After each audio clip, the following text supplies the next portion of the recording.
A non-government organization, World Voices Uganda, organized this dialogue that drew organizations and individuals working for peace countrywide as they discussed the Arms Trade Treaty. State Minister for Regional Cooperation, Asuman Chinji, calls for harmonization of arms trade for long-lasting peace. He expects the treaty to regulate the manufacturers of small arms to make it easier to trace arms in case they are used wrongly or in conflicts. An effective measure, therefore, against illicit trade and diversion can only be achieved if national law enforcement officials are able to trace small arms back to their last legitimate owner, who might then be held accountable. Under the Nairobi Protocol, East African countries are expected to mark their guns, and the exercise is ongoing. It is aimed at curbing crime since guns that are marked can easily be traced across the borders.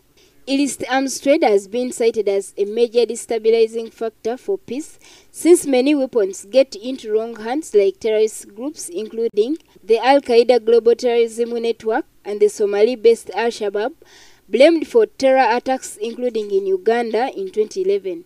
Defenseless civilians are usually the targets of terrorists and are the most affected when conflict erupts.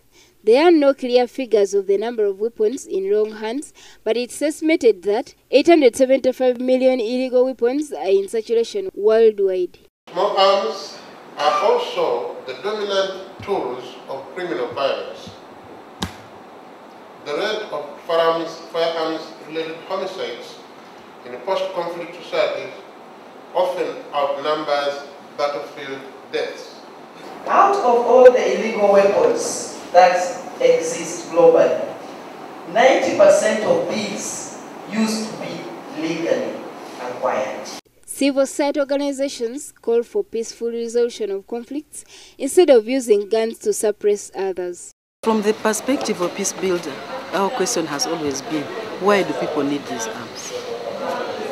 Have you ever seen the manufacturers coming to you and saying, here it is? No. The conditions that make people need those guns will need to be worked on from the peace building point of view.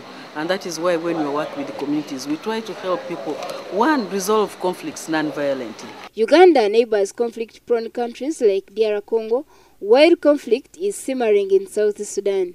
Uganda is leading the African Union peacekeeping mission in Somalia, AMISOM, in the Horn of Africa.